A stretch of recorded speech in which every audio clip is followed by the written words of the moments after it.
Bismillahirrahmanirrahim. Assalamualaikum warahmatullahi taala wabarakatuh. Alhamdulillah rabbil alamin wassalatu wassalamu ala asyrafil anbiya wal mursalin wa ala alihi wa sahbihi ajma'in. Rabbi shrah lana sudurana wa yassir lana umurana wahlul 'uqdatam min alsinatina yafqahu aqwalana. Baik, pada petang ini untuk siri yang ke-6 bagi bacaan kitab Al-Qistas Al-Mustaqim karangan Imam Al-Ghazali, kita akan sambung pada pusat 97 cetakan Darul Minhaj dan masih berada dalam bab Mizan Ta'anud. Tetapi secara teorinya perbahasan tentang Mizan Ta'anud sudah selesai. Namun Imam Ghazali kini dan yang terakhir sebelum ini Imam Ghazali menjawab soalan daripada sahabat batini beliau berkenaan sebab penamaan mizan yang tiga kepada sebagai mizan ta'adul, mizan talazum dan mizan ta'anud. Okey, itu berkenaan sebab penamaan.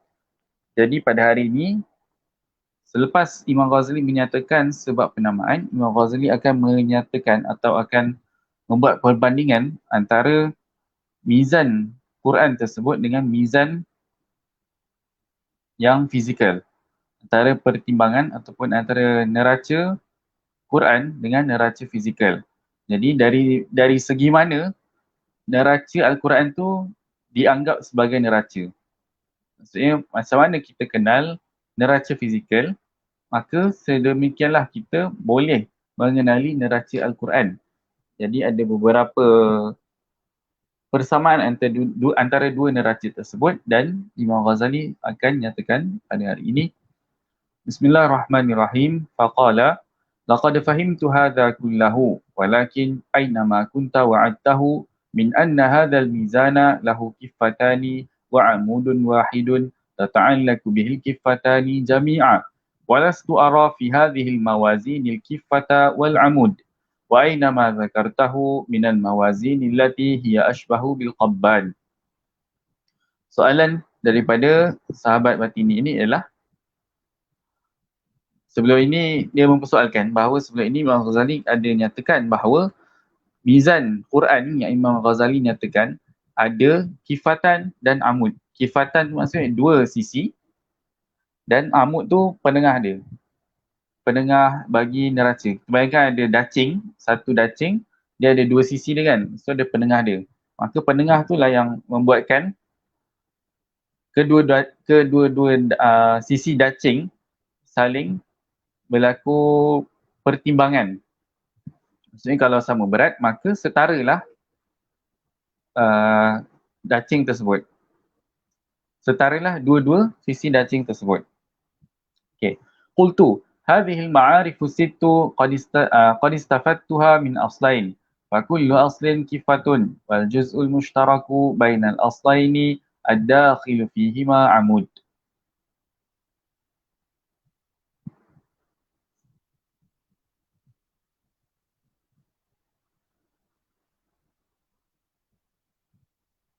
Jap.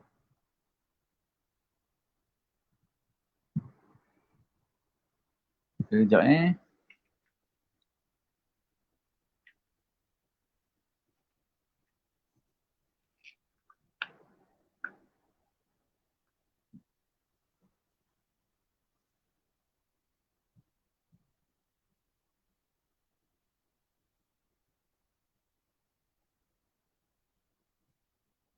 Wallahualam, yang saya dapat faham daripada ma'arif as-sit yang dinyatakan di situ ialah merujuk kepada tiga mizan, kemudian merujuk kepada dua kifah itu, kifatan dan juga amud. Wallahualam, itu yang jelas bagi saya lah, yang membuatkan hasilnya ada 6. Okey. Ataupun mungkin ada,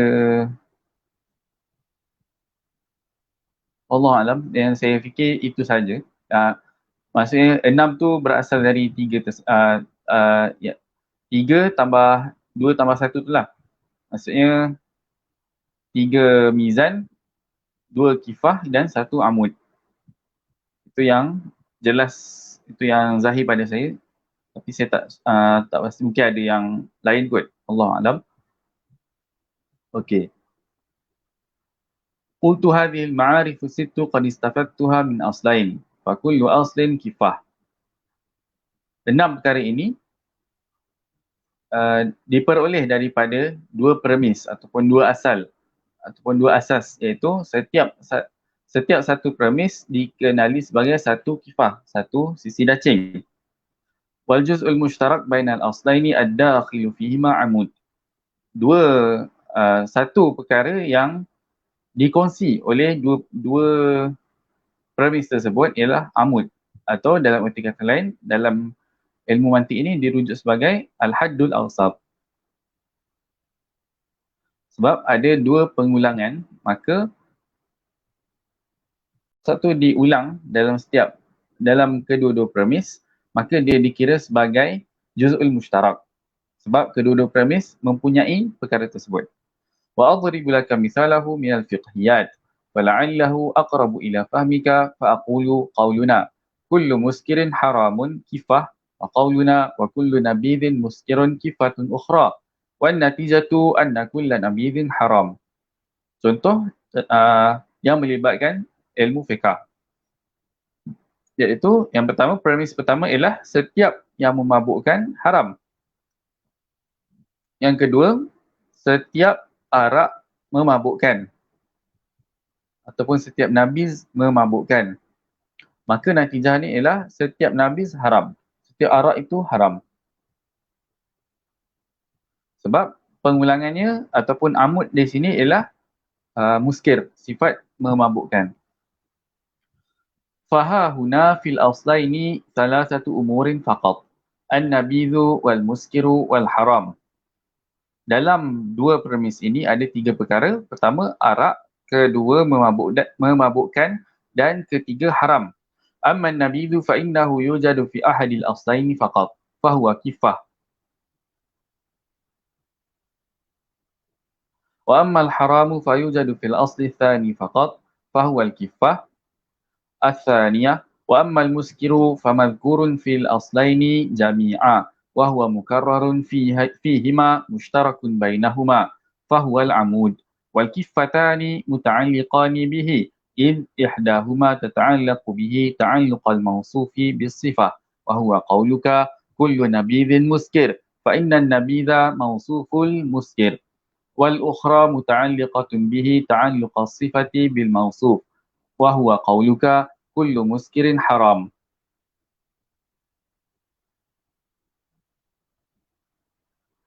Kifah, okey. So dalam kias ini ada disebutkan 3 perkara. Perkara pertama ialah nabiz, iaitu arak. Kedua, haram. Dan ketiga, memabukkan. Memabukkan ialah bahagian yang berlaku pengulangan ataupun ada pada dua-dua premis. Manakala premis pertama adanya arak dan premis ketiga adanya, premis kedua adanya haram. Maka jika dilihat pada premis pertama, ia melibatkan hubungan antara mausuf dengan sifat. Antara perkara yang diberikan dengan sifat, dengan sesuatu sifat, dan sifat tersebut ialah memabukkan, manakala perkara tersebut ialah arak. Manakala lagi satu premis ialah hubungan sifat dengan mausuf, iaitu sifat memabukkan tadi dengan mausufnya, iaitu haram. Maka terhasillah bahawa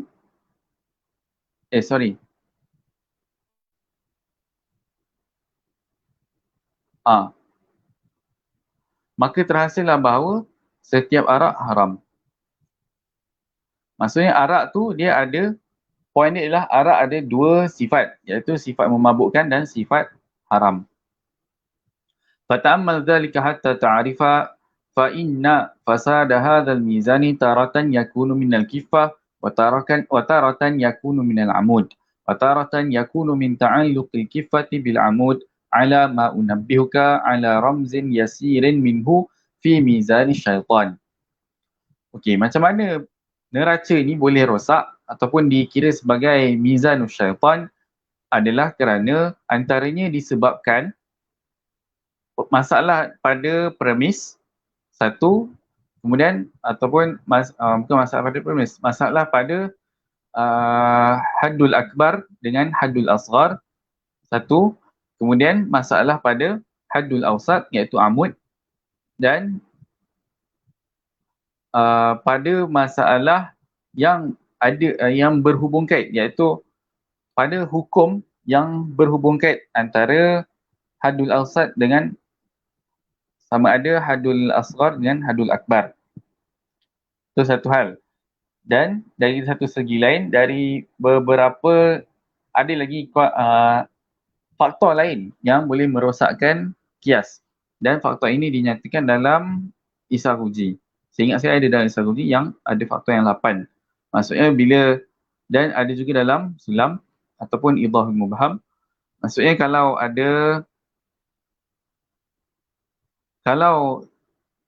satu-satu kias dia tidak cukup ataupun tidak cukup dengan 8 perkara tersebut, maka dia boleh jadi tidak tepat ataupun salah teruslah maksudnya.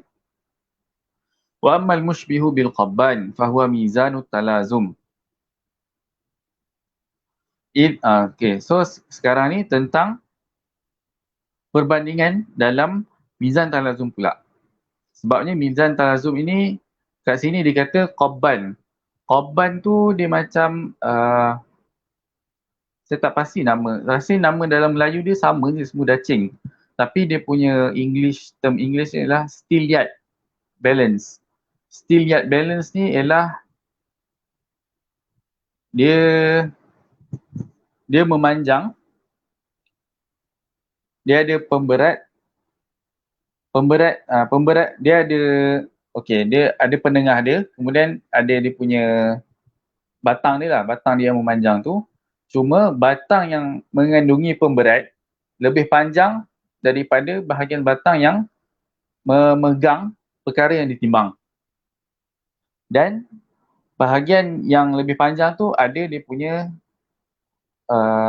nilai dia lah, dia ada letak nilai berapa kg ataupun ikutlah apa kan timbangan dia, tapi ada nilai dia. Itu namanya qabban. Fahuwa mizanut talazum id ajidu tarafaihi atwala minal akhari kathira. Salah satu sisi dia lagi panjang daripada yang lain. Fa innaka taqulu law kana bay'ul ghaibi sahihan lalazima bi sarihil ilzam wa hadha aslun tawilun mustamilun ala juz'aini lazimun wa malzum. Okey, kenapa Imam Ghazali bandingkan mizan talazum dengan qabban tadi tu ataupun still yard balance? Sebab salah satu tu lagi panjang, maka begitu juga mizan talazum, iaitu dia punya muqaddam dia panjang, bukan muqaddam. Boleh lah. Muqaddam dia panjang dan merangkumi lazim dan malzum. Tapi tak adalah muqaddam. Dia punya bahagian pertama lah. Mudah cakap bahagian pertama. Sebab muqaddam dia ialah muqaddam, kalau kita ambil yang muqaddam, dia laukana, maksudnya dia muqaddam tu dari laukana sampai sahihan ini saja. Manakala lazimah sampai sarihil ilzam itu dikira tali. Tapi sebab maksudnya bahagian pertama lah, saya tak sure nak namakan apa, tapi mafhumnya ialah yang panjang ini dikira sebagai bahagian yang panjang bagi still yard balance tadi tu. Lazimun wa malzum. Wathani huwa qawluka wa laysa yalzamu bi sarihil ilzam. Ini dari segi penegasan ataupun pengecualian ataupun dalam istilahnya ialah istifna. Wathani huwa qawluka wa laysa yalzamu bi sarihil ilzam wa hadha aslun akharu aqsaru minhu. Sebab kalau dari segi bahagian pengecualian ini, yang dinyatakan hanyalah bahagian yang kita nak kecualikan. Kemudian barulah kita bawa natijah dia. Maksudnya boleh jadi kita kecualikan bahagian muqaddam ataupun bahagian tali. Manakala natijahnya ialah apa yang selain dari yang kita kecualikan tadi. Fakana ashbah birrummanati al-qasirati al-muqabilati lil-kiffati al-qabban. Li-kiffati al-qabban. Rummanah tu ialah pemberat yang ada pada bahagian yang panjang tadi. Wa amma mizanut ta'adul. Manakala berkenaan mizan ta'adul, fayata'adalu fihi kiffatani laisa ahaduhuma atwala minal akhar. Yang ni macam dacing. Untuk mizan ta'adul, Imam Ghazali samakan seperti dacing. Bal kullu wahidin minhuma yastamilu ala sifatin wa mausufin faqat. Maksudnya kalau dacing, dia kena kedua-dua sisi batang itu setara sama panjang. Untuk dia berada untuk dipegang oleh penengahnya. Dia kena sama panjang. Okey, sebabnya ialah setiap satu ni merangkumi sifat dengan mausuf. Fafham hadha ma'ma arraftuka min anna al-mizan ar-ruhani la yakunu kal mizanil jismani bal yunasibuhu munasabatan ma. Mizan ruhani, iaitu mizan Quran ni dirujuk sebagai mizan ruhani, dia ada persamaan dengan mizan jismani tapi tidaklah sama 100%. Tapi adalah, kita boleh katakan dia ada hubung kait. Paling kurang dia ada hubung kait. Ada kita boleh bandingkan antara kedua-duanya. Maksudnya bila kita boleh buat perbandingan, adalah perkaitan. Walidzalika yumkinu tashbihuhu bitawalludin natijati min izdiwajil aslain.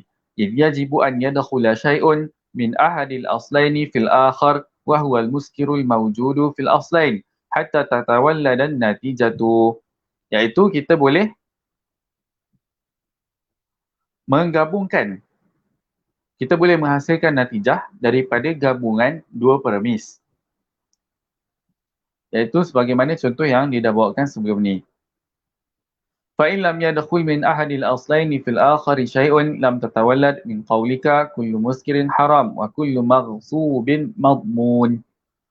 Okey, macam mana dia boleh tak terhasil? Dia macam mana kias, macam mana mizan ta'adul ini boleh tidak terhasil adalah dengan, sebagai contoh, kita masukkan dua premis yang tidak berkaitan sama sekali. Contohnya ialah kullu muskirin haram wa kullu maghsubin madmun.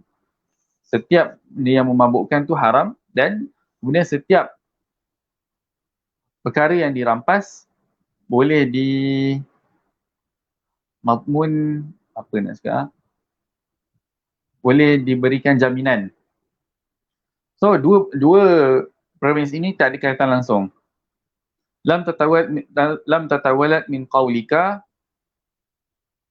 yang tadi tu natijatun aslan fahuma aslani aidan lakin lam yajri bainahuma nikahun wazdiwajun. Memanglah kita katakan dua tu ada kan, ada dua premis tapi dia tak ada gabungan, tak ada nikah dan tak ada izdiwaj. Idh laysa yadkhulu juz'un min ahadihima fil akhar wa innama an-natijatu tatawalladu minal juz'il mushtarakid dakhili min ahadihima fil akhar wa huwa alladhi sammaynahu amudal mizan. Macam mana sesuatu, macam mana dua premis boleh menghasilkan natijah? Ia adalah dengan adanya juzuk mushtarak. Satu, maksudnya bahagian yang dikongsi oleh kedua-dua premis, iaitu haddul awsat ataupun di sini amudul mizan. Walau futiha laka babul muwazanati bainal mahsus wal ma'qul in fataha laka babun 'azimun fi ma'rifatil muwazanati baina 'alamil mulki wasyahadah wa baina 'alamil ghaibi wal malakut. Kalau kita tahu ada, kalau kita dibukakan pengetahuan tentang pertimbangan antara perkara yang fizikal dengan perkara yang maknawi, perkara yang hissi dengan perkara yang maknawi, iaitu mahsus dan ma'qul, maka kita akan dibukakan dengan pengetahuan yang lebih luas. Maksudnya skop pengetahuan kita akan menjadi lebih luas, iaitu merangkumi perkara yang fizikal dan juga perkara yang maknawi. Wa baina 'alamil ghaibi wal malakut wa tahtahu asrarun 'azimatun. Man lam yattali' 'alaiha hurima al-iqtibasa min anwaril Qur'an wa ta'alluma minhu wa lam yahdha min 'ilmihi illa bil qushur. Wa kama anna fil Qur'ani mawazina kullil 'ulum fakadzalika fihi mafatihu kullil 'ulum kama asyartu ilaihi fi kitabi Jawahiril Quran fatlubhu minhu. Okey. Zahirnya nak kata Imam Ghazali mengatakan bahawa orang yang tahu perbezaan ataupun pertimbangan antara mizan fizikal dengan mizan maknawi, maka dia akan dibukakan pengetahuan yang lebih luas. Okey, apa yang saya faham dari sini, yang kita boleh faham daripada kenyataan beliau ini ialah sesiapa yang menguasai ilmu akal, maka dia akan maka kefahamannya akan lebih luas. Skop kefahaman dia akan lebih luas. Itu nak kata. Sebab macam mana kalau kita punya cara berfikir kita tidak benar, macam mana kita nak faham Al-Quran? Itu maksudnya hurimal iqtibasa min anwaril Qur'ani wa ta'alluma minhu. Sebab di sini kita pun boleh berdasarkan sejarah para ulama, kita pun boleh tahu macam mana mereka mengistinbatkan hukum daripada Al-Quran dan As-Sunnah kalau bukan dengan ilmu usul fiqh. Dan macam mana datangnya ilmu usul fiqh ataupun apakah faktor yang membina ilmu usul fiqh itu. Membina cara untuk berfikir maksudnya. Jadi secara tidak langsung Imam Ghazali hendak menyatakan bahawa orang yang kuat dari segi kuat dan mantap dari segi cara berfikir iaitu dan perkara ini dapat dilatih dan dipelajari dengan mempelajari ilmu mantik, maka dia akan tahu lebih banyak. Maka secara tidak langsung agama ini bukan sekadar maksudnya kita nak faham agama perlukan akal yang kuat. Itu maksud Imam Ghazali di sini. Wallahu a'lam. Wa li sirril muwazanati baina 'alami syahadati wal malakut yatajalla. Alam syahadah tu maksudnya alam yang fizikal. Manakala alam malakut ni alam yang ghaib.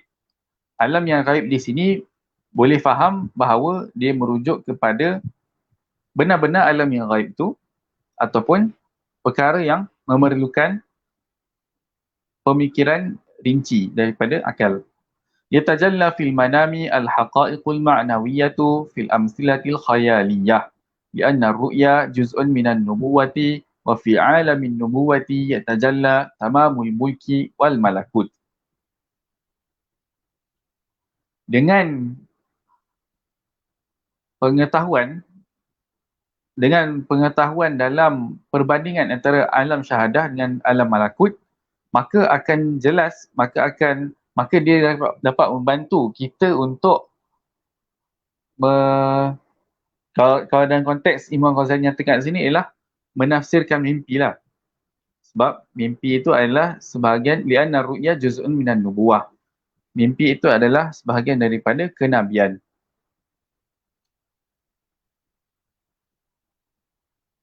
Okay. Wa mithaluhu minan naum rajulun ra'a fi manamihi ka'anna fi yadihi khatiman ataupun khataman. Sekejap. Tadi tu berkenaan perkataan sir. Berkenaan perkataan sir. Sir ni merujuk kepada daqa'iq ataupun merujuk kepada perkara-perkara yang rinci. Itu maksud sir.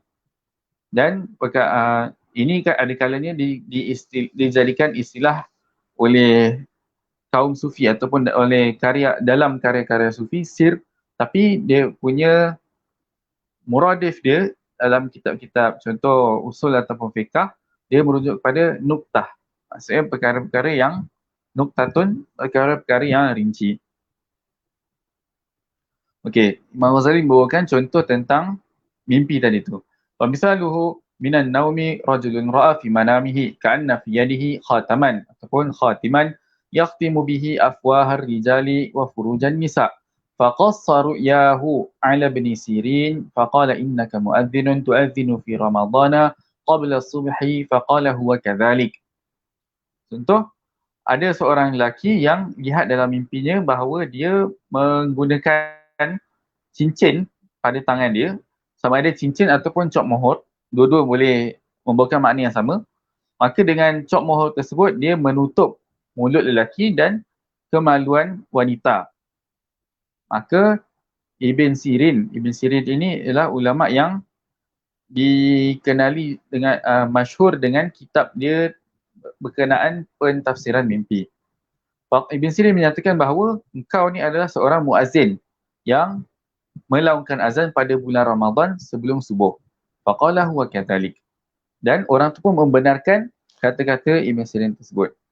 Secara tidak langsung, apa yang kita faham kat sini ialah maksudnya azan orang itu dia menahan orang lain daripada makan dan melakukan hubungan kelamin. Sebab bila dah siang Ramadan, dua perkara tersebut menjadi haram. Maka dengan azan tersebut, maka orang pun akan mula berpuasa. Itu maksudnya. Fanzuril ana lima tajallalahu haluhu min alamil ghaibi fi hadzal mithal. Wattalubil muwazanata baina hadzal mithali wal adhani qabla subhi fi Ramadan. Imam Ghazali minta kita untuk memerhatikan perbandingan yang ataupun macam mana untuk kita fikirkan, untuk kita perhatikan macam mana Ibn Sirin mentafsirkan mimpi tersebut. Warubbama yara hadzal muadzinu. Cuma kat sini kita perlu nyatakan bahawa bukan setiap mimpi ataupun bukan semua orang boleh mentafsirkan mimpi. Itu satu. Dan bukan setiap mimpi boleh ditafsirkan dengan tafsiran yang benar. Itu pun satu. Sebab dia tak ada sesuatu yang, dia tak ada piawaian yang tetap. Jadi Allah alam, kita tengoklah kepada kesolehan ataupun tengok siapa yang tafsirkan mimpi tersebut. Kena tengok dari segi ilmu dan takwa dia juga. وَرُبَّمَا يَرَى هَذَا الْمُؤَذِّنُ نَفْسَهُ يَوْمَ الْقِيَامَةِ وَفِي يَدِهِ خَاتَمٌ أَوْ خَاتِمٌ مِنْ نَارٍ وَيُقَالُ لَهُ هَذَا هُوَ الْخَاتَمُ الَّذِي كُنْتَ تَخْتِمُ بِهِ أَفْوَاهَ الرِّجَالِ وَفُرُوجَ النِّسَاءِ فَيَقُولُ وَاللَّهِ مَا فَعَلْتُ هَذَا فَيُقَالُ نَعَمْ كُنْتَ تَفْعَلُهُ وَلَكِنْ تَجْهَلُهُ لِأَنَّ هَذَا رُوحُ فِعْلِكَ. Barangkali orang itu pada hari kiamat nanti dia akan ditunjukkan dengan mimpi tersebut ataupun ditunjukkan dengan ditunjukkan dengan mimpi tersebut dan diminta kesahihan mimpi tersebut. Maka bukan diminta kesahihan, maksudnya mimpi tersebut diiktiraf. Maka orang tu pun mungkin dia tak tahu maksud mimpi itu sendiri. Lalu dikatakan bahawa ataupun diikrarkan bahawa orang itu benar-benar mengecop mulut dan kemaluan, maka tapi dia sendiri tak tahu sebab itu adalah ruh fi'il. Maksudnya itu adalah intipati perbuatan beliau. ولا تتجلى حقائق الأشياء وأرواحها إلا في عالم الأرواح. Hakikat ataupun intipati sesuatu perkara tidak akan terbit melainkan dalam alam roh sahaja. ويكون الروح في غطاء من الصورة في عالم التلبيس وهو عالم الحس والخيال. Dan roh itu pula ditutup dengan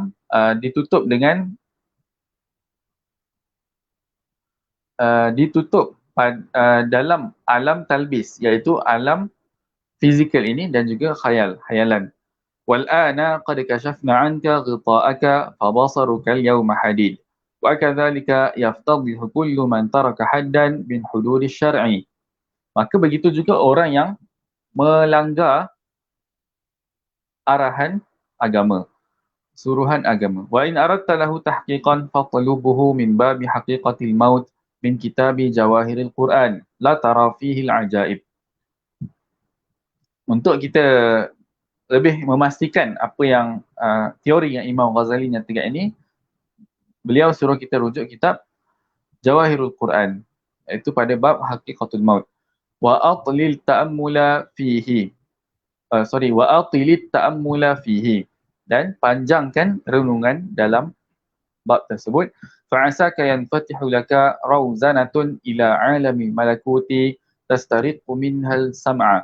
Fa inni ma araka yuftahu laka babuha wa anta innama tantadhiru ma'rifatal haqa'iqi min muallimin ghaibin la tarahu. Walau ra'aitahu lawajadtahu ad'afa minka fi ma'rifati kathira. Fakhudha mimman safara wa bahatha wa ta'arraf fa'alal khabiri saqatta. Seterusnya Imam Ghazali menyatakan ataupun ingin menegaskan tentang kepentingan mizan Quran ini, iaitu kalau sahabat batini ini benar-benar menguasainya, maka jika dia terjumpa imam yang dia percaya itu, imam dia sebagai batini ini, sebab batini ada kepercayaan tentang kewujudan imam, maka kalau dia jumpa imam itu dalam keadaan dia sudah menguasai mawazinul Quran, sudah tentu dia akan dapati imam itu sendiri seorang yang jahil.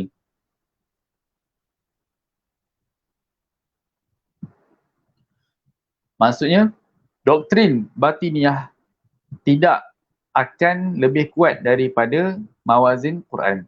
Itu mesej Imam Ghazali di sini, yang tadi tu. فقال هذا الآن حديث آخر يطول بيني وبينك اللجاج فيه فإن هذا المعلم الغائب وإن كنت لم أرى منظره فقد سمعت خبره كالليث وإن لم أره فقد رأيت أثره. Sahabat batini tersebut jawab, muallim ghaib ataupun imam, walaupun dia tidak pernah nampak dia ataupun hatta tak pernah nampak kediaman imam tersebut, tapi dia tahu pasal imam tersebut. Sebagaimana dia mengetahui tentang singa, dan dia tak mengetahui tentang singa, iaitu melihat kesan ataupun kesan tapak kaki singa tanpa dia melihat sendiri singa tu. Walaqad kanat walidati ila an tamut wa maulana sahibu qal'ati alamut yuthniyani alaihi thana'an baligha hatta qala li. Okay, macam mana sekarang sahabat batini menceritakan macam mana dia tahu pasal imam ghaib tadi tu. Pertama, dia tahu melalui ibu dia sendiri dan melalui dia punya mungkin pemimpin kot, sahibu qal'ati alamut. Maksudnya dia punya pemimpin setempat dia, pemimpin tempatan dia, yang kedua-duanya, ibu dan pemimpin tersebut, memuji imam yang ghaib. Hatta qala li innahu lamuttali'un ala kulli ma yajri fil alami walau ala alfi farsakh. Afa ukadzibu walidati wa hiya al-ajuzul afifatu sittiratu aw maulana wa huwa al-imamul hasanus siratu was-sariratu. Okay. Bila mak dia sendiri yang baik dan yang sopan dan juga pemimpin dan juga ketua dia yang baik ataupun yang budiman, baik dari segi kehidupan dia dan juga dari segi pimpinan dia, memuji imam yang ghaib, takkan dia tak nak terima kot benda tu.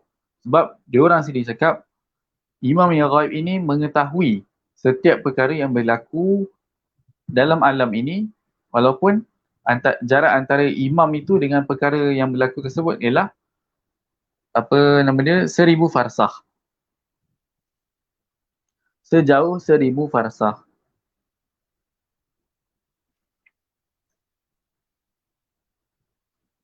Ya. 1 farsakh sama dengan 5 km lebih kurang. Maksudnya 5000 km. Kalla bal huma syahidani sadiqan. Kaifa wa qad tabaqahuma ala dhalika jami'u rufaqa'i min ahli Damaghan wa Asfahan walahumul amrul muta' wa fi hukmihim sukanul qila' afatara annahum munkhadi'una wa humul adhkiya' au mutanammisuna wa humul atqiya'. Okay, sekarang sahabat dia yang Batini ini dalam keadaan in denial. Maksudnya kalau kawan-kawan dia dan juga pemimpin dia serta mak dia semua ni baik dan jujur, tak mungkinlah apa yang diorang katakan tu salah. Sebab poinnya ialah apa yang mereka katakan tidak bertepatan dengan mizan Quran, itu satu. Tetapi masalahnya mereka ni baik. So, nak ikut yang mana satu? Jadi, secara tidak langsung, sahabat Batini ini sedang dalam keadaan in denial. Tak tahu nak pilih yang mana satu. Tak tahu nak percaya dekat yang mana satu. Ataupun kepercayaan dia kepada dua-dua tu dilihat bercanggah. Hayhata da'ankal ghibata fa inna maulana yattali'u ala ma yajri bainana min ghairi ribah id la ya'zubu anhu mithqalu dharratin fil ard wala fis sama' fa akhsha an ata'arrada limaqtihi bimujarradi as-sama'i wal isgha' فاطوي طومار الهذيان وارجع إلى حديث الميزان واشرح لي ميزان الشيطان وكيفية وزن أهل التعليم به. Okay. Sahabat Batini tak nak Imam Ghazali sembang pasal benda ni sebab dia masih dalam in denial, jadi dia kalau boleh nak larikan daripada perbahasan ni dan dia lebih nak Imam Ghazali syarahkan tentang mizan syaitan pula. Sebab tadi Imam Ghazali ada nyatakan tentang mizan syaitan, jadi dia perlukan perincian tentang mizan syaitan tersebut. Okay, sekarang kita masuk bahagian mizan syaitan ataupun dikenali sebagai mughalatah ataupun falasi. Falasi dalam kias, dalam berhujah. Dalam berhujah ataupun dalam melakukan kias. Al-qawlu fi mawazin syaitan. Dan sebelum tu mizan syaitan ini juga melibatkan sama ada kesalahan dari segi membina kias, satu. Yang kedua, kesalahan dari segi berhujah. Maksudnya, kesalahan yang pertama, dia melibatkan struktur kias. Dan kesalahan kedua, melibatkan kandungan kias, pertama. Dan juga melibatkan ilmu adab wal munazarah. Ilmu adabul bahas wal munazarah. Okey. Tapi kat sini Imam Ghazali nyatakan secara umum dan ringkas saja.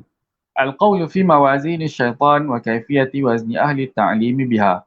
Faqultu isma'il ana ya miskinu syarha mizani rufaqaika fa innaka ba'du fi ghulawaika. Imam Ghazali suruh sahabat dia dengar mizan syaitan, iaitu dekat sini disebut mizan rufaqaika. Maksudnya mizan para batiniah. Wa'alam anna kulla mizanin zakartuhu min mawazinil Qur'an falisyaitani fi janbihi mizanun mulsaqun bihi yumathiluhu bil mizanil haq liyuzana bihi fayughlata lakinna syaitana innama yadkhulu min mawaqi'ith thulam faman sadda thulama wa ahkamaha amina syaitan. Okey, dalam mizan syaitan itu ada sisi-sisi yang dalam mizan Quran itu ada sisi-sisi yang boleh dimasuki syaitan. Maksudnya boleh tersalah menjadi mizan syaitan. Jadi Imam Ghazali suruh kita tahu kat sini Imam Ghazali lakinna syaitan nama yadkhulu min mawaqi'ith thulam. Syaitan masuk ke dalam mizan tersebut dari mawaqi'ith thulam, maksudnya bahagian-bahagian retakan. Contoh kalau kita bayangkan ada rumah yang retak, maka sama ada retak itu berlaku disebabkan air hujan ataupun angin ataupun gegaran, maka bila perkara tersebut, contoh mudah air hujan lah, Bila air hujan tersebut ataupun bila sering adanya hujan ataupun ribut, maka lama kelamaan daripada retakan dia akan jadi satu lubang yang kecil dan kemudian lama kelamaan akan jadi lubang yang besar. Jadi itulah yang Imam Ghazali nak bandingkan, buat perbandingan. Maksudnya kita kena tahu kat mana bahagian yang rosak supaya kita boleh tampal dia. Faman sadda sulama wa ahkamaha aminasyaitan. Sesiapa yang menutup retakan tersebut ataupun lubang tersebut, kemudian tutup dengan baik, wa ahkamaha aminasyaitan, akan terselamat daripada mizan syaitan. Wa mawaqi'u sulamihi 'asharah. Qad jama'tuha wa syarahtuha fi kitab Mihakkin Nazar wa kitab Mi'yaril Ilm. Bahagian yang boleh menyebabkan berlakunya falasi ada 10. Dan perkara ini dinyatakan oleh Imam Ghazali dalam Mihakkun Nazar dan Mi'yarul Ilm. Ila ghairi dhalika min daqa'iqa fi syurutil mizani lam adhkurha al-ana liqusuri fahmika an idrakiha. Fa in aradta ma'aqida jumaliha alfaitaha fi kitab Mihakkin Nazar. Wa in aradta syarha tafasiliha wajadtaha fi kitab al-Mi'yar. Imam Ghazali takkan menyatakan kesemuanya, kesemua daripada 10 ini di sini.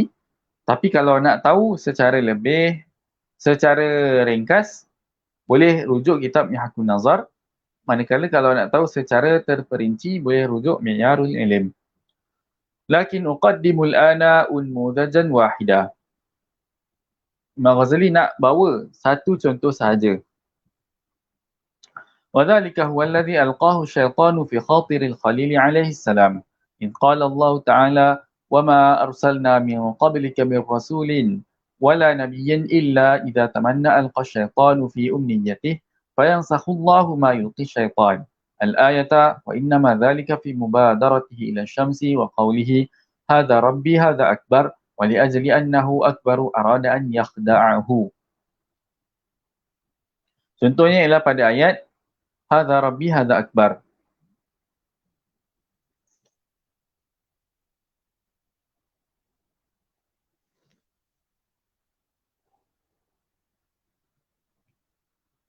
Iaitu dalam peristiwa Nabi Ibrahim mencari ataupun mengisbatkan Tuhan, iaitu dengan melihat alam sekitar, lalu mendapati matahari itu yang paling besar. Maka disangka matahari yang paling besar itu adalah Tuhan sebab dia paling besar.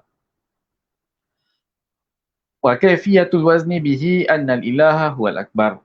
Okey, daripada ayat tu poin dia ialah kata Tuhan itu mestilah yang paling besar. Dan matahari pula yang paling besar dalam cakrawala. Maka matahari itu adalah Tuhan. Itu dia punya gambaran umum, gambaran ringkas dia ataupun sempurna. Dia punya kias yang sempurna. Fahadha aslun ma'lumun bil ittifaq wa syamsu huwal akbaru minal kawakibi. Fahadha aslun akharu ma'lumun bil his. Fayanzamu minhu anna syamsa ilahun wahyan natijatu. Natijahnya ialah matahari adalah Tuhan. Fahadha mizanun alsaqahu syaitan bil mizanil asghari min mawazinit ta'aduli. Mizan ini dimasuki ataupun ada unsur syaitan. Dan mizan ini adalah mizan asghar, iaitu syakal thalith daripada syakal arba'ah. Daripada mizan ta'adul. Lianna al-akbara wasfun wujidali al-ilah. Yang tak, okay, kalau kita ingat balik, syakal thalith tujuannya ialah untuk menghasilkan juz'iyah. Untuk menghasilkan qadiyah juz'iyah. Iaitu mesti ada ba'du dalam natijah. Okay. Itu satu. Kemudian dari satu segi, mizan asghar ialah dia nak menunjukkan bahawa suatu perkara ada dua sifat. Okey. Lianna al-akbara wasfun wujida lil ilah wa wujida lil syams. Okey, sekarang ni sifat akbar itu ada pada Tuhan dan juga ada pada matahari. Fatawahama anna ahadahuma yusafu bil akhar. Maka disangka bahawa bila dekat pada matahari itu adanya sifat akbar, sifat besar, dan pada Tuhan ada sifat besar, maka disangka matahari itu adalah Tuhan. Itu maksudnya. Wa huwa aksul mizanil asghar idh haddu dhalikal mizan an yujada syai'ani li syai'in wahid la an yujada syai'un wahidun li syai'ain. Ya,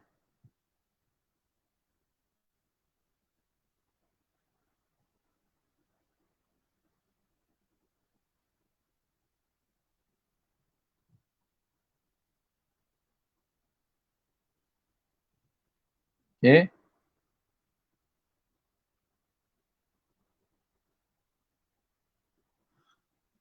Idh haddu dhalikal mizan an yujada syai'ani li syai'in wahid. Poin mizan tu ialah mizan asghar, tujuannya adalah untuk menunjukkan ada dua sifat pada satu perkara. Bukan nak menunjukkan adanya satu sifat pada dua perkara. Balik. Fa'innahu in wujida syai'ani li syai'in wahid usifa ba'du ahadihima bil akhar kama sabaqa dhikruh.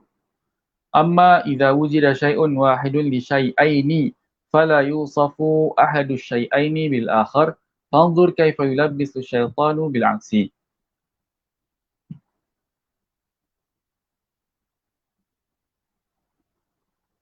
Okey. Poin ini nak kata, jika ada satu sifat bagi dua perkara, maka tidak semestinya dua perkara tersebut sama. Tidak semestinya dua perkara tersebut sama. Maka kat situlah berlakunya mizan syaitan ataupun talbis syaitan itu, penipuan syaitan. وعيار هذا الميزان الباطل من الصنجة الظاهرة البطلان اللون فإنه يوجد للسواد والبياض جميعا ثم لا يلزم أن يوصف البياض بالسواد والسواد بالبياض. Jika okay. بل لو قال قائل البياض لون والسواد لون فيلزم منه أن السواد بياض. Okay. Kalau dikatakan bahawa putih itu warna, hitam itu warna, maka hitam adalah putih ataupun putih adalah hitam. Maka itu dah salah kan? Sebab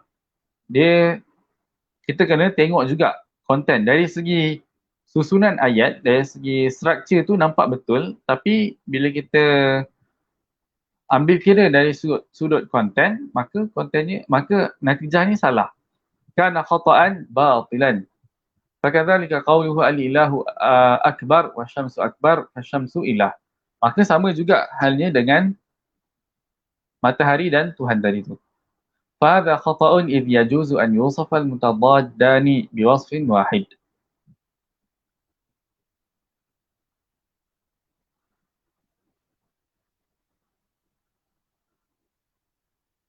Kesalahan ni dapat dikenapasi sebab apabila kita tahu boleh jadi ataupun adanya kebarangkalian dua perkara yang berlainan ataupun bercanggahan untuk adanya sifat yang sama.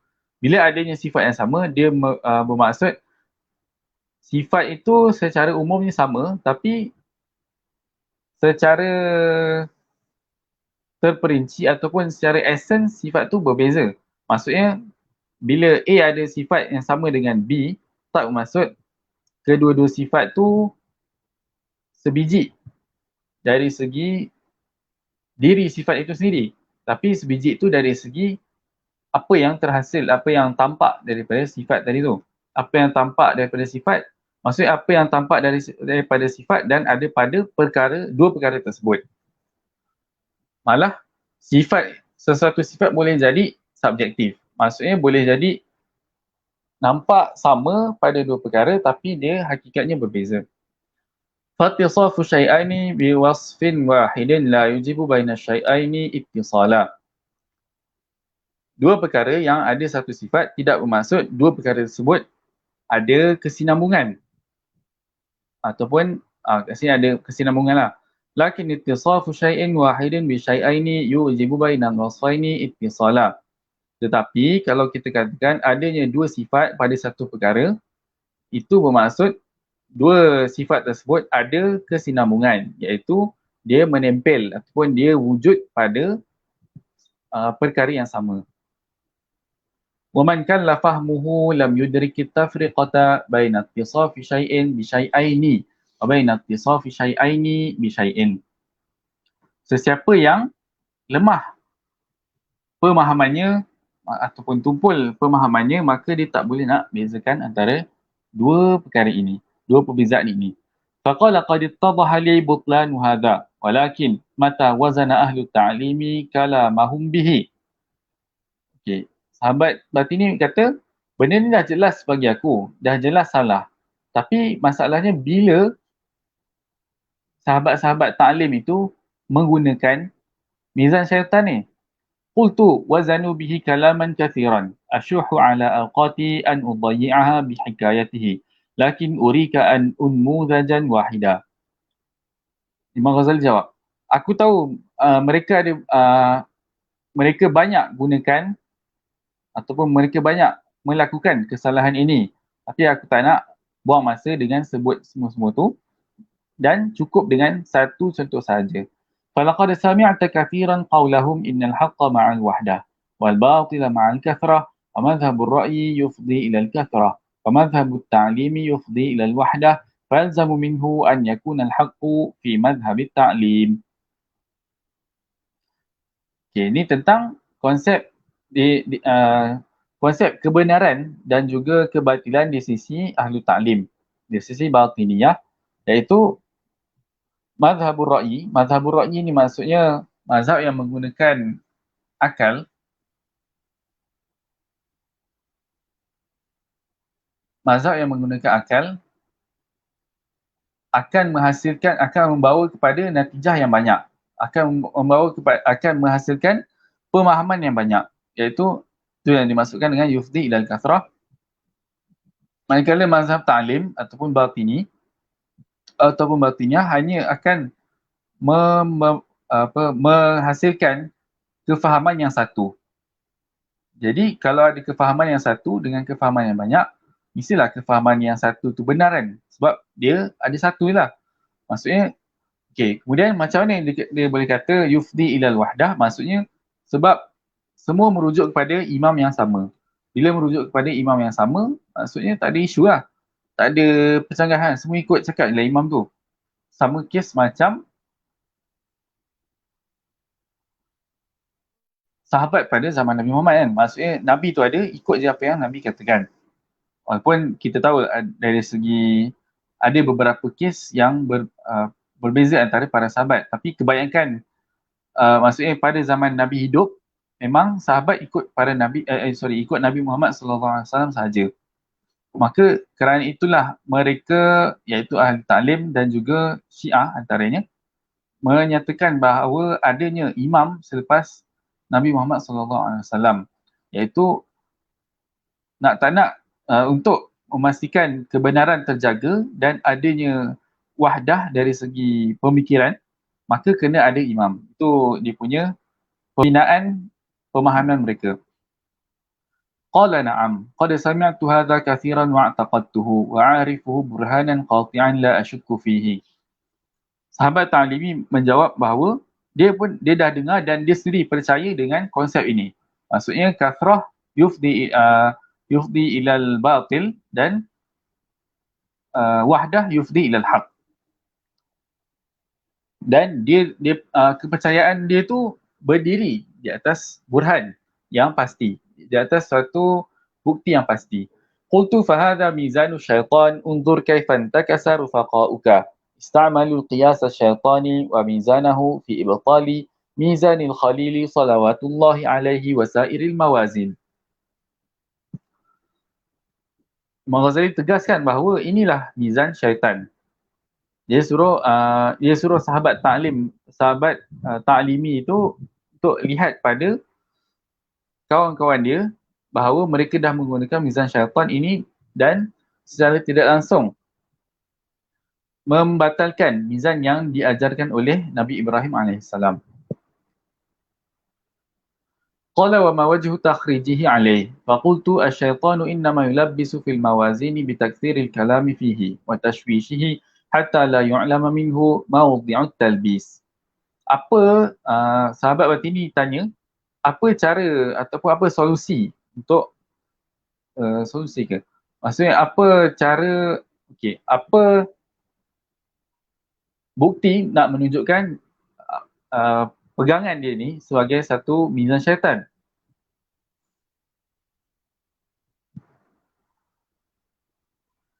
Imam Ghazali jawab bahawa syaitan itu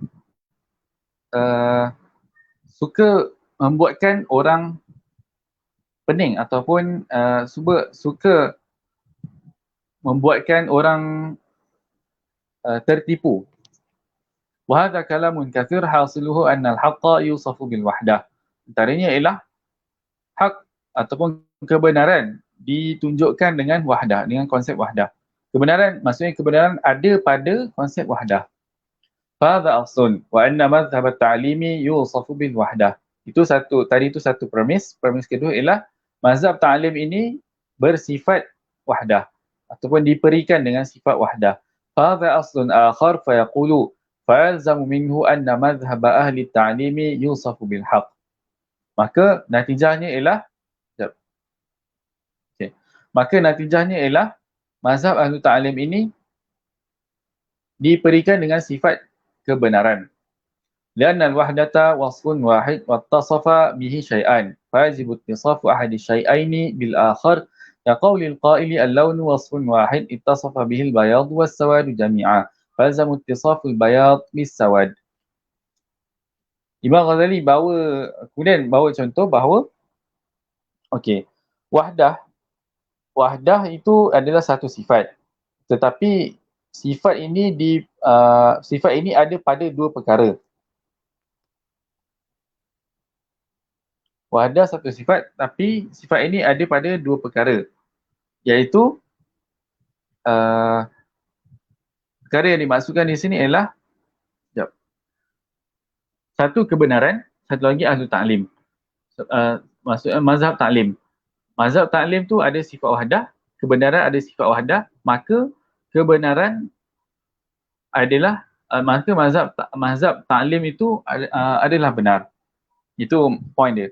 So Imam Ghazali bandingkan dengan kenyataan yang lain pula, dengan kias yang lebih kurang sama juga.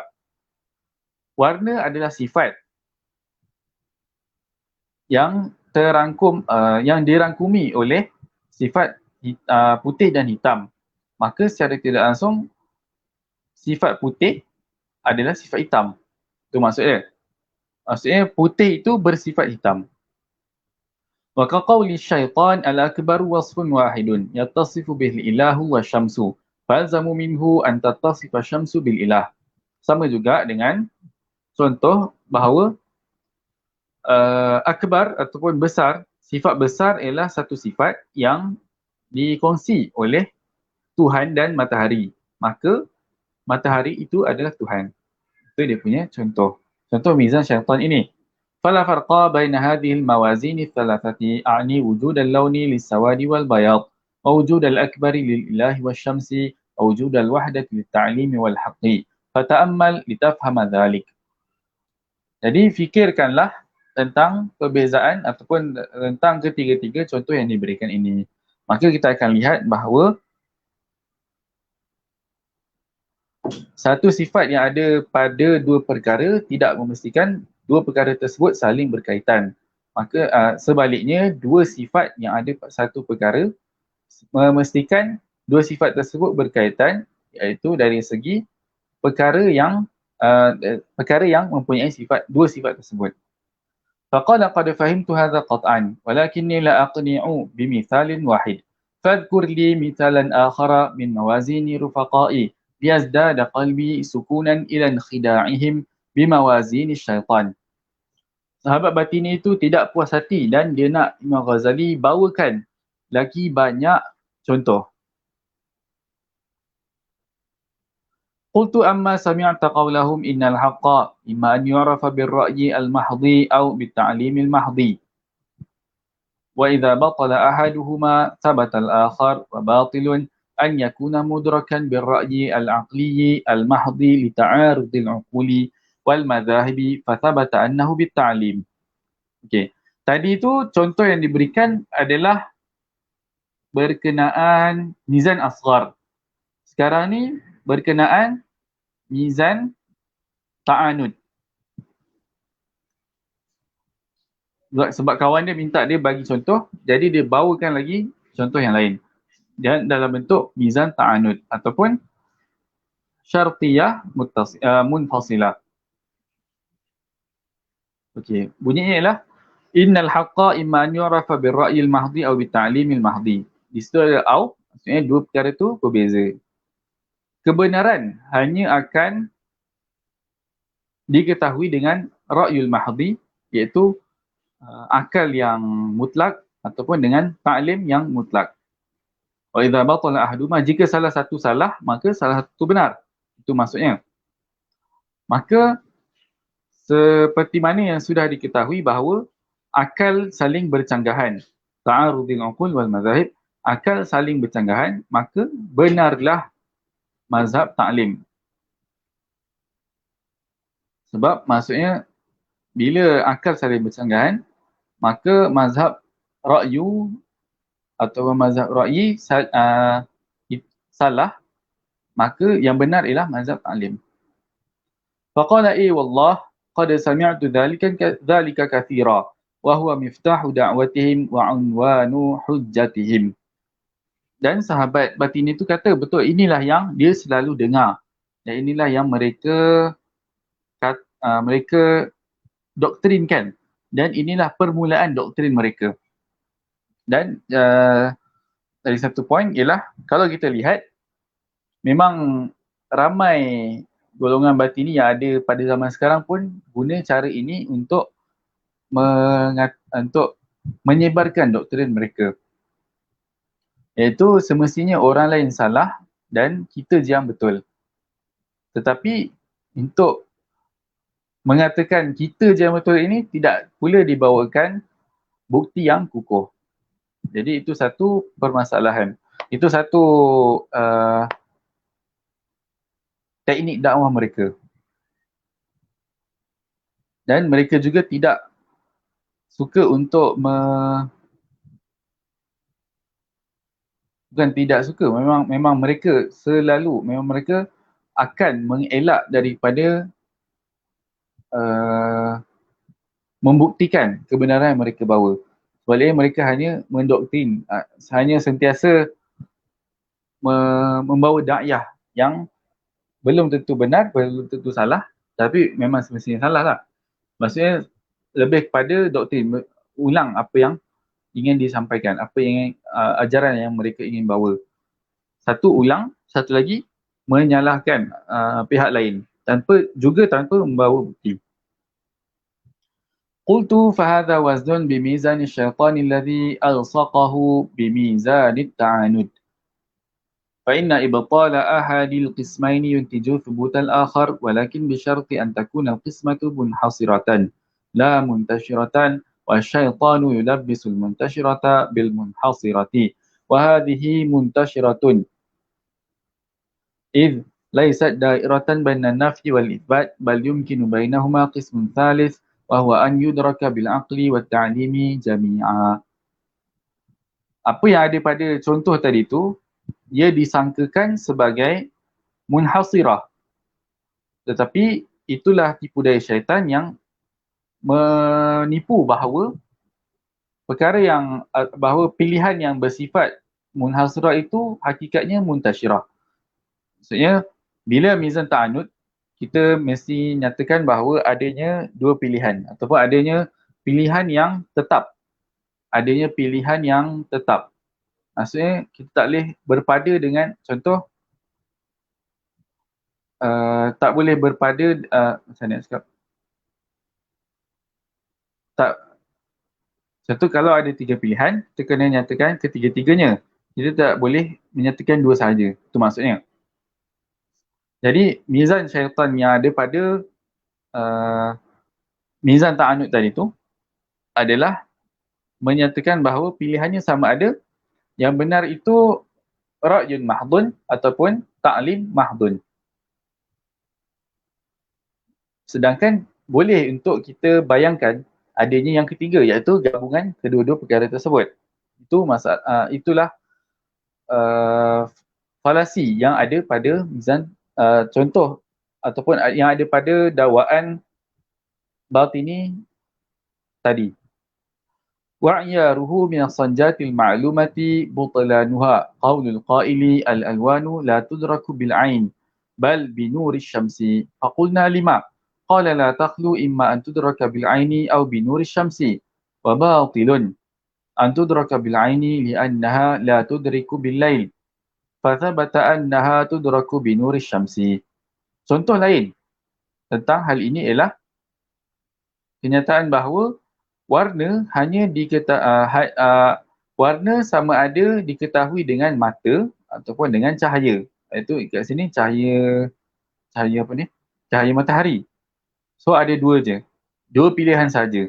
Sedangkan kita boleh fikir bahawa kita mengetahui warna ataupun kita mengecapi sesuatu warna dengan mata dan juga cahaya matahari. Maksudnya gabungan antara dua tu. فيقال له يا مسكين بينهما قسم ثالث وهو أن تدرك بالعين ولكن عند نور الشمس. Sebab warna tu boleh diketahui dengan adanya bukan sekadar mata ataupun bukan sekadar cahaya matahari, tetapi dua-duanya kena ada sekali. Sebab kalau berpada dengan mata saja, waktu malam kita tetap tak boleh melihat warna.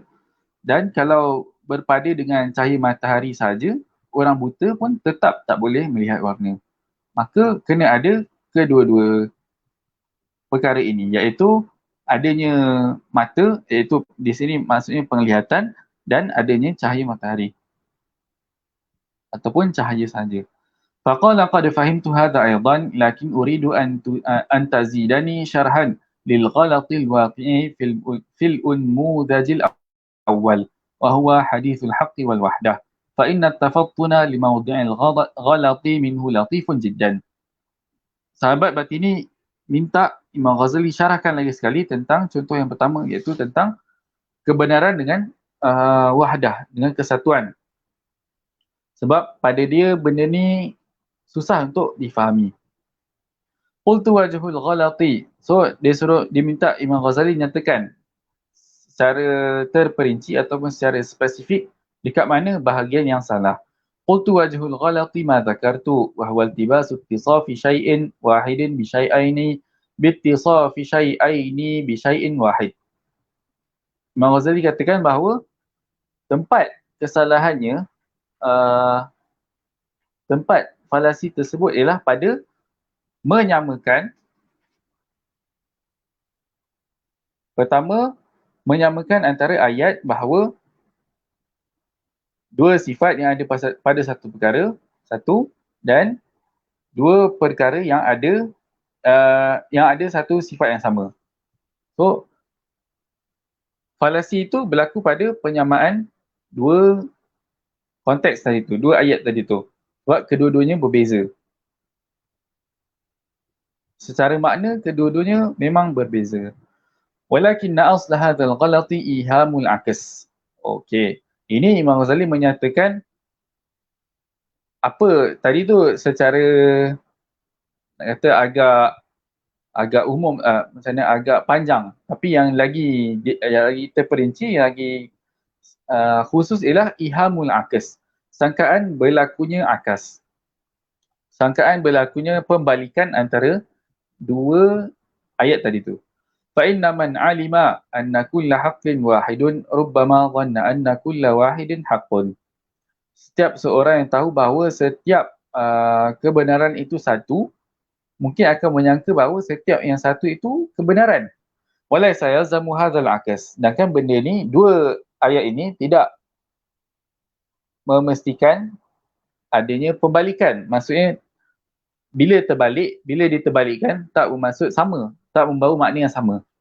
Balil lazimu minhu aksun khasun wa huwa anna ba'dal wahidi haqqun fa inna qawlaka kullu insanin hayawan لا يلزم منه عكس عام وهو أن كل حيوان إنسان بل اللازم أن بعض الحيوان إنسان. Dia tidak uh, dia tidak menghasilkan pembalikan yang khusus. Sebab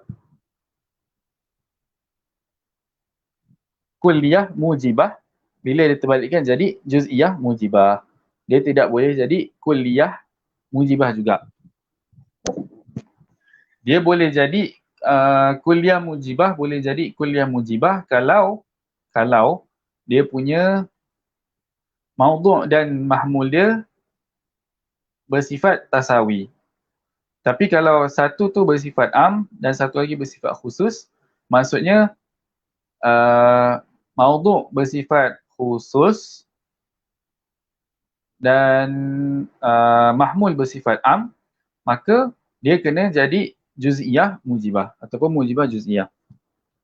Contohnya kat sini, kullu insan hayawan, ba'dul hayawani insan. Kena terbalikkan. Sebab kalau tak, dia akan jadi kalau ikut logik yang salah tu, kalau ikut yang konsep yang salah itu ialah kullu insanin hayawan, kullu hayawanin insan. Kalau terbalikkan secara literal macam itulah.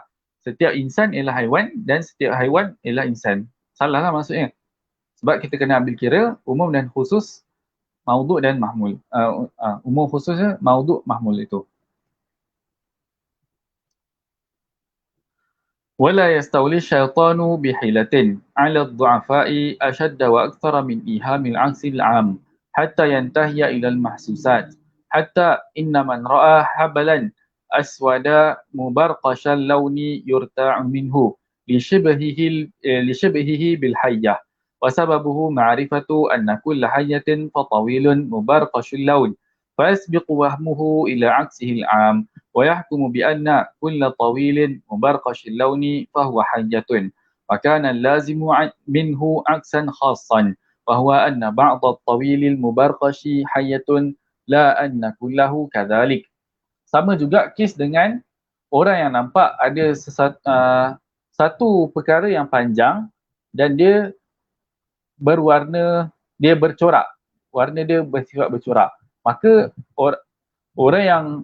seseorang mungkin boleh menyangka bahawa itu untuk kalau sekali pandang mungkin dia akan sangka itu adalah ular, tapi sebenarnya itu boleh jadi tali, tak semestinya ular. Contoh yang Imam Ghazali nyatakan di sini iaitu tentang habalan aswad mubarqashan launi. Contoh ini juga dinyatakan oleh beliau dalam kitab Al-Iqtisad fil I'tiqad dan juga Al-Mustasfa. Dan juga nak merujuk kepada konsep yang sama, iaitu ihamul akas. Konsep ihamul akas. Jadi secara tidak langsung kita boleh nyatakan bahawa kitab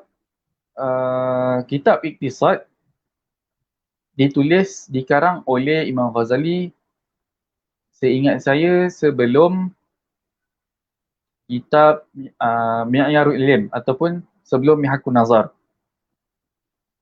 Manakala kitab ini, Qistas ini ditulis selepas Mihakun Nazar. Manakala kitab kitab Mustasfa pula dikarang pada akhir tahun-tahun akhir hayat beliau, hayat Imam Ghazali.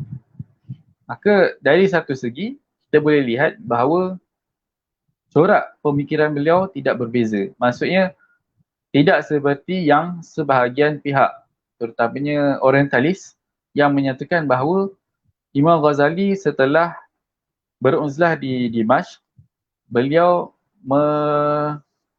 sudah berubah daripada seorang usuli ataupun mutakallim kepada sufi. Sedangkan perubahan itu berlaku, maksudnya perubahan itu tidak bermaksud beliau meninggalkan terus ilmu usul ini, ilmu usul ataupun ilmu kalam. Tidak bermaksud demikian. Sebab apa yang perubahan tu ialah dari segi penghayatan beliau terhadap ilmu tasawuf. Maksud ilmu tasawuf beliau semakin tinggi dari segi penghayatan dan pengamalan dan juga dari segi mungkin penulisan.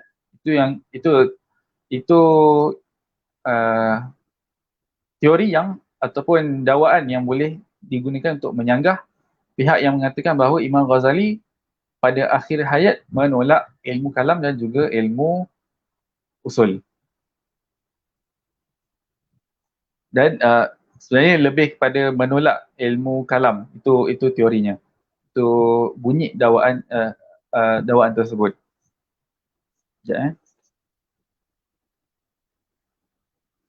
okey.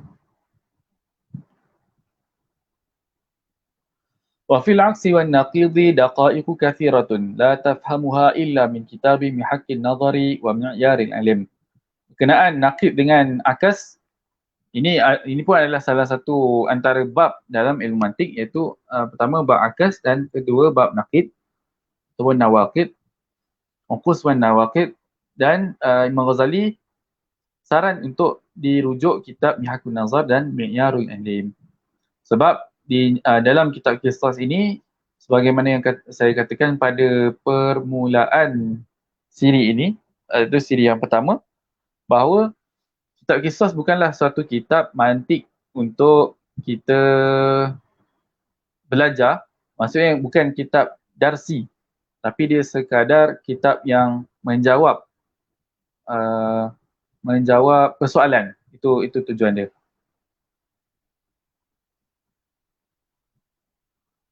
Dia bila dia jadi kitab yang menjawab persoalan, dia bukanlah kitab yang kita boleh gunakan untuk mempelajari ilmu mantik, sebab ada kitab lain yang uh, lebih sempurna perbahasannya. Sebab perbahasan yang Imam Ghazali nyatakan di sini sekadar perbahasan yang cukup untuk menjawab persoalan. Ataupun mudah sekali dia adalah kitab polemik. Dia punya term dia. فقال إني أجد بكل مثال تذكره طمأنينة أخرى لمعرفة موازين الشيطان فلا تبخل علي بمثال آخر من موازين الشيطان. Sahabat yang batini ini jawab, aku rasa tenang bila engkau bawakan contoh lain bagi mizan syaitan ini. Jadi aku harap engkau tidak lokek untuk memberikan lagi contoh lain. Contoh mizan syaitan yang lain. Qultu inna khalalal mizani taratan yakunu min su'it tarkib. Bi'alla yakuna ta'alluqul kiffataini bil amudi ta'alluqan mustaqima. Okey. Imam Ghazali tambah lagi bahawa kadang-kadang masalah mizan ini, kerosakan pada mizan berlaku pada kerosakan susunan, iaitu susunan premis.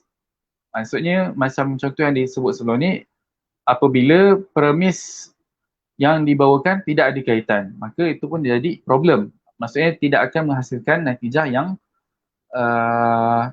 benar. Ataratan yakunu min nafsil kifah wa fasadi qinatiha allati minha tukhidat fa innaha imma an tuttakhadha min hadidin aw nuhasin aw jildi hayawanin falau ittakhadha min ath-thalji aw al-qutni lam yumkinil waznu bihi. Kadang-kala pada premis itu sendiri, iaitu yang ni dia nak merujuk kepada konten premis itu. Maksudnya kalau dibuat contoh, kalau kita nak timbang besi dengan kain kapas, mestilah susah kan, mestilah tak dapat. Itu yang dinyatakan di sini. وَسَيْفُ تَارَةً يُفْسِدُ لِخَلَلِ شَكْلِهِ بِأَنْ يَكُونَ عَلَى هَيْئَةِ الْعَصَى غَيْرَ مُعْتَرِضٍ وَلَا حَادٍ. Malah ada kalanya dia punya apa nak cakap, ini pun contoh yang sama juga, bukan contoh yang sama, mesej yang sama juga. Maksudnya dia punya kandungan premis tidak sesuai. Wa taratan yakunu min fasadi tinatihi wa maddatihi allati minha tukhidha bi an yakuna muttakhadhan min khashabin aw tinin. Lebih kurang juga dari segi struktur dan konten yang tidak sesuai. Wa kadzalika mizanu syaitan qad yakunu fasaduhu bi fasadi tarkibihi كما ذكرته في مثال كبر الشمس ووحدة الحق فإن صورتهما مختلة معكوسة كالذي يجعل الكفتين فوق العمود ويريد أن يزن به.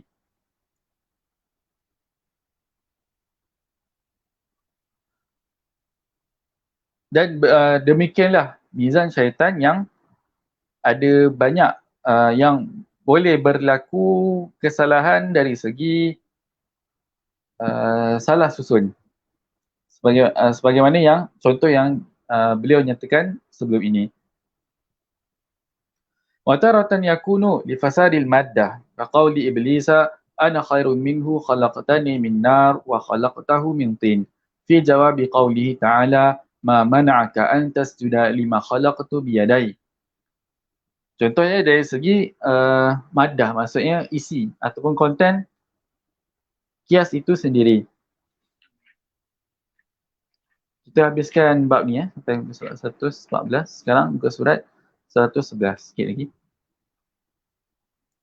Dalam ayat ini, syaitan menyatakan bahawa dia lebih baik daripada Nabi Adam.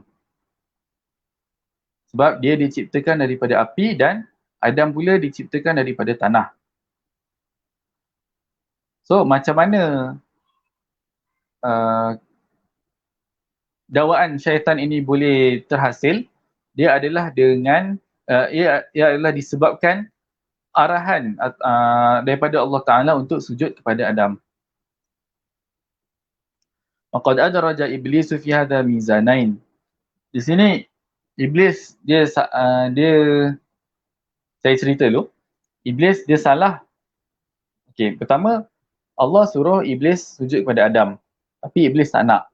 Jawapan iblis ialah aku lebih baik daripada dia sebab aku diciptakan daripada api dan dia diciptakan daripada tanah.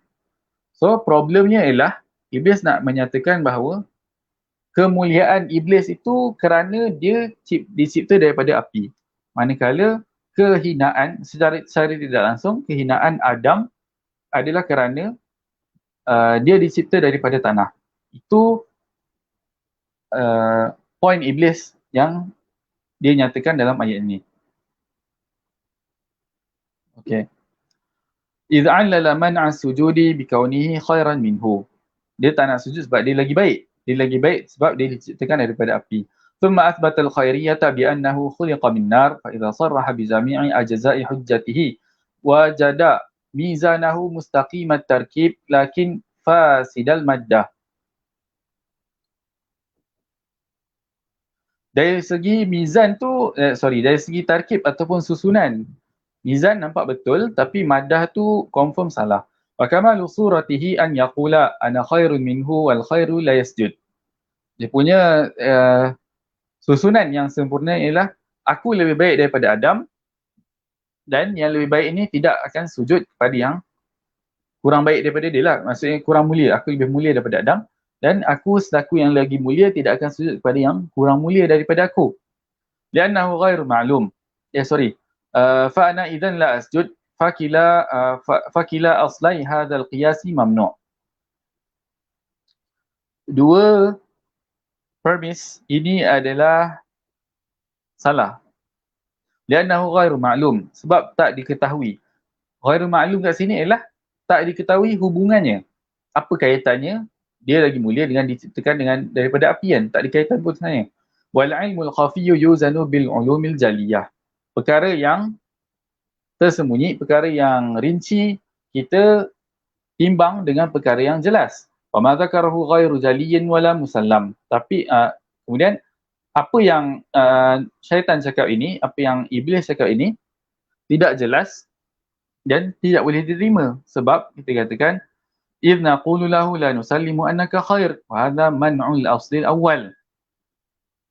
Kami tidak menerima bahawa engkau ni mulia. Ini satu perkara sebab dia kata dia mulia kan. Pertama dia kata dia mulia, kedua dia kata dia diciptakan daripada api. Okey, sekarang kita dah tak terima bahawa dia tu mulia. La nusallimu annaka khair. Wal akharu anna la nusallimu anna al-khaira la yalzamuhu as-sujud. Lianna al-luzuma wal istihqaqa bil amri la bil khairiyah. Kedua, kami tidak terima bahawa yang mulia tidak patut sujud. Sebab arahan ini, sebab patutnya untuk sujud ini, kewajipan untuk sujud ini adalah kerana ia adalah arahan. Dan bukan dia kerana mulia ataupun tidak. Faktor dia arahan. Faktor dia itu adalah arahan Allah. Bukan kerana dia ni mulia, dia ni tak mulia, tu tak ada kaitan. Maksudnya, iblis ataupun syaitan menisbahkan perkara yang tak berkait. Iaitu menisbahkan antara tak sujud dengan mulia, sedangkan penisbahan tersebut salah dan yang sepatutnya ialah sujud tu kerana arahan. لأن اللزوم والاستحقاق بالأمر لا بالخيرية لكن ترك إبليس الدلالة على الأصل الثاني وهو أن اللزوم بالأمر لا بالخيرية واشتغل بإقامة الدليل على أنا خير لأني خلقت من نار وهذه دعوى الخيرية بالنسب. Dakwaan kemuliaan dengan penisbahan. Kesalahan dia dekat situ. Wa kamalu surati dalilihi wa mizanihi an yaqula al-mansubu ila al-khairi khairun wa ana mansubun ila al-khairi fa idzan ana khair. Pihak yang dinisbahkan kepada kemuliaan itu mulia dan aku dinisbahkan kepada kemuliaan, maka aku mulia.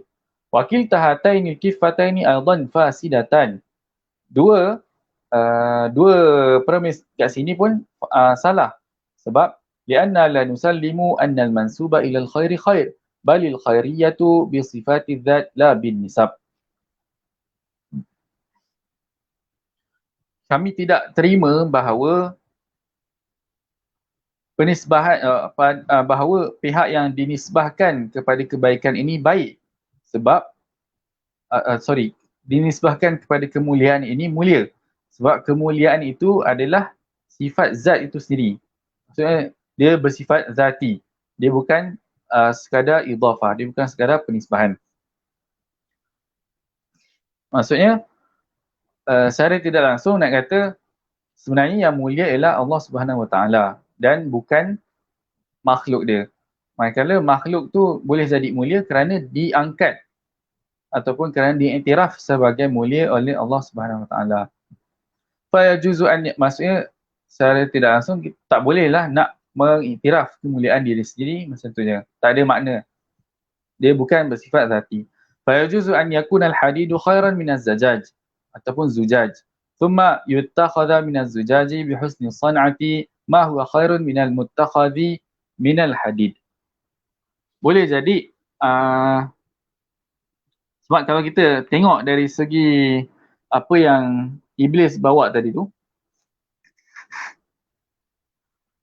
kita gunakan iblis punya pemahaman, kita boleh kata bahawa besi lebih mulia daripada kaca. Tapi sedangkan untuk buat antithesis, kita boleh katakan bahawa boleh jadi kaca tu kalau kita hasilkan sesuatu yang lebih sesuatu yang cantik, dia boleh jadi lebih cantik daripada besi itu sendiri. Wa kadzalika naqul Ibrahimu salawatullahi alaihi khairun min waladi Nuh wa in kana Ibrahimu makhluqan min azara wa huwa kafirun wa waladu Nuhin min nabi. Okey.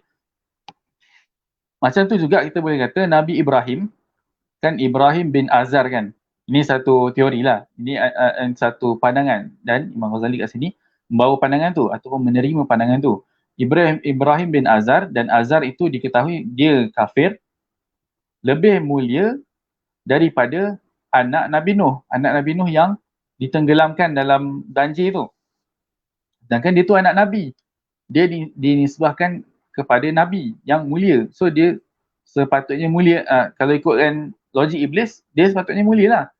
Tapi benda tu berbeza. Sedangkan Nabi Ibrahim itu tetap lebih mulia walaupun bapanya Azar yang kafir berbanding anak Nabi Nuh yang kafir tetapi bapanya beriman. Wa amma asluhu tsani wa huwa anni makhluqun min khair li'anna an-nara khairun min at-tin Fahadha aydan ghairu musallam. Premis iblis yang lagi satu pula ialah aku diciptakan, aku ni lebih mulia sebab aku diciptakan daripada api. Manakala uh, uh, Adam itu diciptakan daripada tanah dan api lebih mulia daripada tanah. So macam mana? Persoalannya kat sini, macam mana iblis boleh dapat, boleh menghasilkan natijah ni kan, boleh menyimpulkan konklusi macam ni. Fahadha aidan ghairu musallam bal yatinu min at-turab wal ma'. Wa rubbama yuqal inna bimtizajihima yakunu al-hayawan wan nabat wa bihima yahsulu an-nushu' wan nama'. Wa amma an-naru fa mufsidatun muhlikatun lil jami' fa qawluhu inna an-nara khairun batil. Dekat sini okey, secara kat sini Imam Ghazali menyatakan macam mana dakwaan iblis itu salah. Yang saya lihat ada dua segi. Pertama, kita katakan bahawa mulia dengan tak mulia itu tak ada kaitan pun antara diciptakan daripada apa. Itu first, dia tak ada kaitan. Secondly, kalau kita nak terima juga, maksudnya sebab ni musallam bagi dia, tapi kita boleh membawakan hujah untuk menolak dia punya dakwaan tu. Maksudnya, memandangkan perkara itu musallam bagi dia, maka kita bawakan bahawa tanah terhasil ataupun tin tu lebih tepat adalah tanah liat. Tanah liat terhasil daripada api dan tanah. Turab, tanah kering maksudnya. Tanah liat ataupun tanah yang basah terhasil daripada api dan tanah. Dan dengan gabungan inilah boleh terhasilnya tumbuhan dan haiwan. Maksudnya daripada tumbuhan, haiwan pun boleh dapat faedah daripadanya.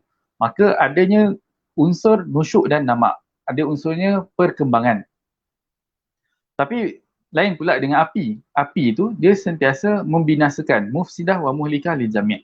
Sentiasa membinasakan dan menghancurkan semua perkara.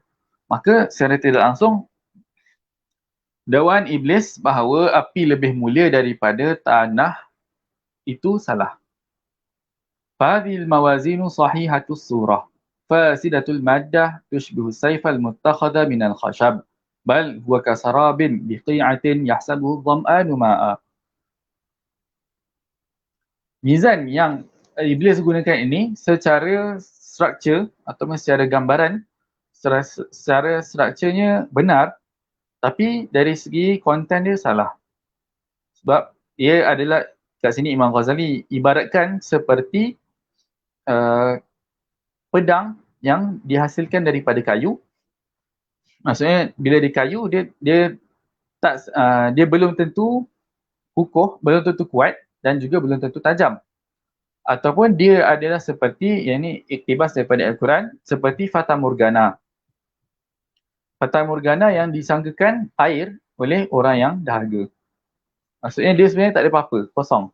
Hatta idza ja'ahu lam yazidhu syai'a wajadallaha 'indahu fawaffahu hisabahu. Wa kadzalika yara ahlu ta'limi ahwalahum yaumal qiyamati idza kashafa lahum haqa'iqa mawazinihim. Begitulah ahlu ta'lim yang akan disingkapkan dengan kefahaman mereka pada hari kiamat nanti. Iaitu tak ada point langsung, no point. Dan benda ni kita boleh kiaskan dengan dakwaan ahlu ta'lim pada zaman sekarang ataupun dakwaan orang yang bersifat, adanya sifat seperti ahlu ta'lim ini. Kita tengok cara dia berhujah dan kita boleh tahu dia ni macam mana. Wa hadha aidan madkhalun min madakhil asy-syaitani yanbaghi an yusad. Mizan syaitan ini ialah salah konten tetapi betul dari struktur adalah salah satu perkara yang perlu kita elakkan, perkara yang perlu kita halang. Balil maddatu sahihatu an tusta'malu fi an-nazar kullu aslin ma'lumin qat'an imma bil hiss aw bit tajribah au bitawaturil kamili au bi awwalil aqli au bil istintaji min hadhil jumlah. Tetapi madah ataupun konten yang kita perlu ambil kira ialah yang dia bersifat dekat sini. Sebenarnya Imam Ghazali nak menyatakan tentang yakiniat, tentang perkara-perkara yang diyakini. Perkara-perkara yang diyakini iaitu dan kat sini dan yang saya kata hari tu pada siri pertama kalau tak silap ada 6. Pertama ialah his ataupun mahsusat, kedua tajribah, eksperimen, ketiga mutawatir, konsep mutawatir, khabar mutawatir, keempat awalil aqli ataupun awaliyat ataupun badihiyat, perkara-perkara badihi. Kelima istintaj min hadhil jumlah, maksudnya gabungan daripada 4 yang sebelum ini. Itulah yang hendak dinyatakan. Tapi sebenarnya ada lagi yakiniat, dan yang tak dinyatakan di sini ialah contoh hadasiyat. Itu contohnya. Okay. Wa amma alladhi yusta'malu fil muhajjati wal mujadalati mimma ya'tarifu al-khasmu bihi wa yusallimuhu wa in lam yakun ma'luman fi nafsihi fa innahu yasiru hujjatan alaih. Okey. Ini lagi satu perkara yang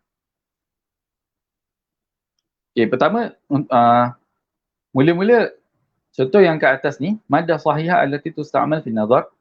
Maksudnya perkara yang kita boleh gunakan untuk hasilkan hujah. Itu satu.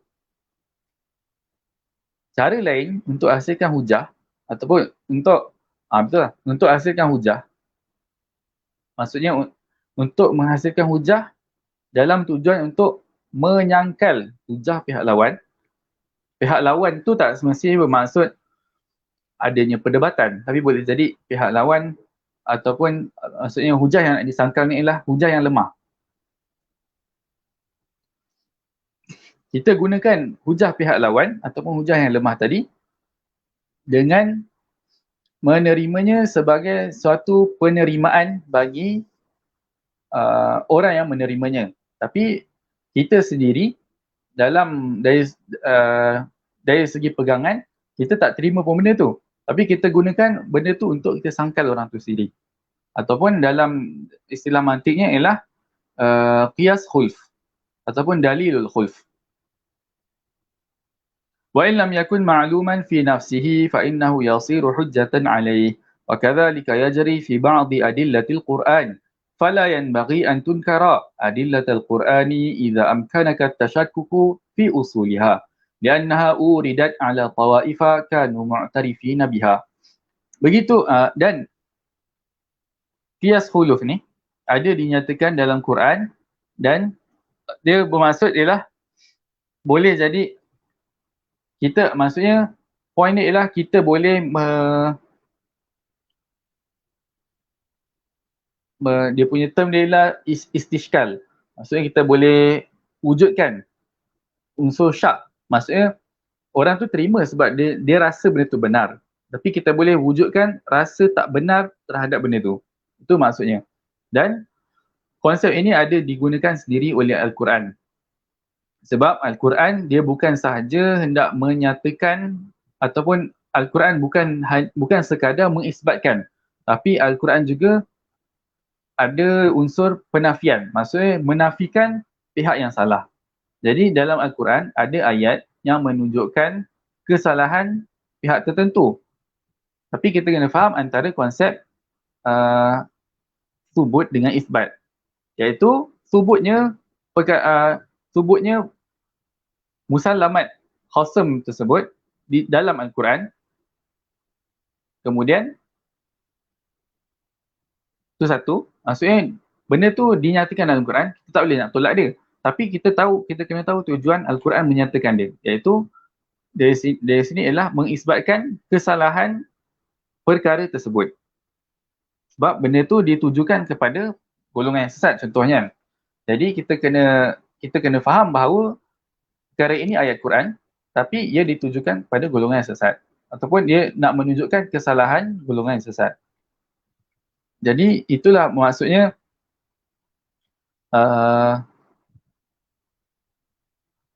ayat Al-Quran bersifat khatabi, burhani, tapi kita kena tahu Dan lagi satu musallam.